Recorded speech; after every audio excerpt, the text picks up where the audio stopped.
Assalamualaikum warahmatullahi wabarakatuh.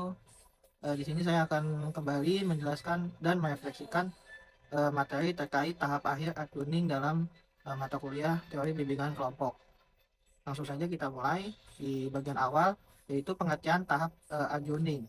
Di dalam tahap adjourning merupakan tahap terakhir dalam perkembangan kelompok menurut teori Tuckman. Dalam tahap ini, di mana fase pengakhiran kegiatan kelompok, itu di mana anggota mulai mempersiapkan diri untuk mengakhiri interaksi di dalam kelompok. Dalam konteks bimbingan kelompok, adjourning ini tidak berarti membubarkan kelompok, tetapi juga mencakup proses, yaitu bagaimana merefleksikan pengalaman dari sebuah anggota kelompok, evaluasi hasil kegiatan bimbingan kelompok, penguatan perubahan positif, perencanaan, dan tindak lanjut. Lalu yang selanjutnya ada tujuan tahap adjourning. Di tahap adjourning memiliki beberapa tujuan utama, yaitu bisa mengakhiri proses kelompok secara terarah dan bermakna, membantu anggota memahami perubahan yang telah terjadi, lalu menguatkan hasil yang telah sama-sama dicapai atau disepakati. Dan lalu juga bisa semua anggota itu mempersiapkan untuk menerapkan hasil dalam kehidupannya untuk ke depan atau sehari-hari. Lalu selanjutnya ada karakteristik tahap adjourning. Di dalam aspek emosional, muncul perasaan sedih, kehilangan, atau hal yang cukup simpati. Ada rasa bangga atas pencapaian di sebuah kelompok. Aspek dinamika kelompoknya itu bisa interaksi menjadi lebih efektif. Anggota saling memberikan umpan balik. Kalau di dalam aspek tugas dan kegiatan, itu fokus pada evaluasi dan penutup. Lalu juga penyusunan rencana itu tidak tindak lanjut. Lalu selanjutnya terminasi dalam bimbingan kelompok. Apa sih di dalam terminasi itu isinya? Itu isinya terminasi merupakan proses mengakhiri hubungan konseling secara profesional dan terencana. Jenis-jenisnya yaitu ada terminasi alami atau sesuai rencana, terminasi dini atau tidak sesuai rencana. Langkah-langkah terminasi ini yaitu awalnya memberikan tanda bahwa kegiatan akan berakhir, lalu mengajak refleksi pengalaman, mengevaluasi proses dan hasil, lalu memberikan penguatan. Selanjutnya yang terakhir menutup kegiatan secara resmi. Selanjutnya evaluasi dalam bimbingan kelompok. Dalam tujuan evaluasi ini mengetahui keberhasilan kegiatan, mengukur perubahan anggota. Aspek yang dievaluasi ini berupa kegiatan dalam prosesnya, partisipasi anggotanya, lalu hasil yang dicapai bersama-sama.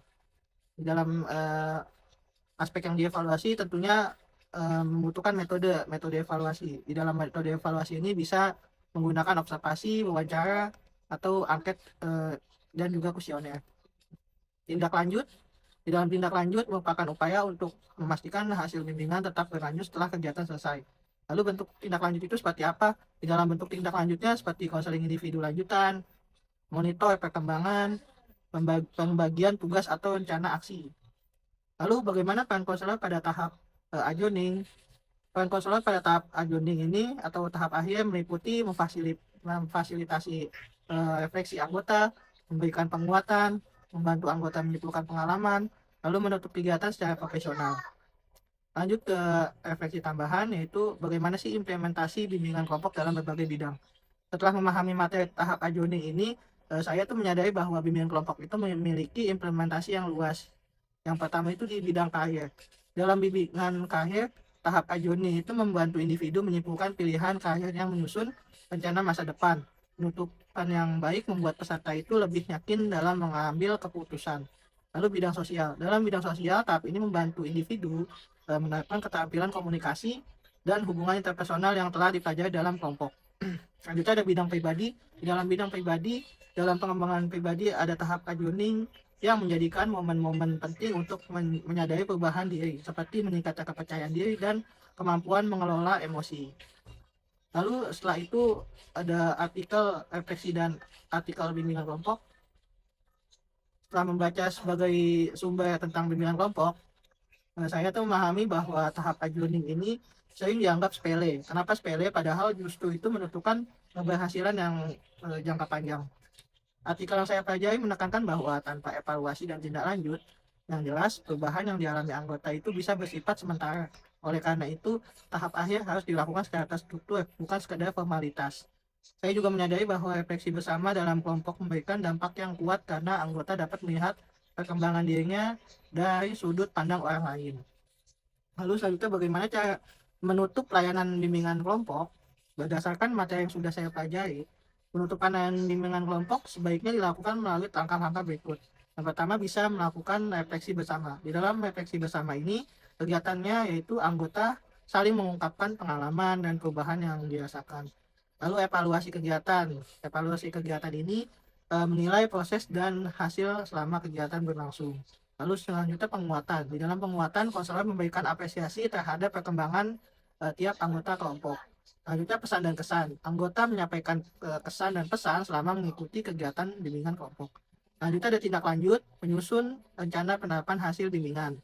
Yang terakhir penutupan atau formal, yaitu konselor memberikan penutup kegiatan dengan harapan yang positif. Dan kesimpulannya dari dalam materi ini yang saya pelajari, saya menyimpulkan bahwa tahap adjourning ini bukan sekedar penutup, tetapi merupakan tahap penting yang menentukan keberhasilan yang berkelanjutan di dalam bimbingan kelompok.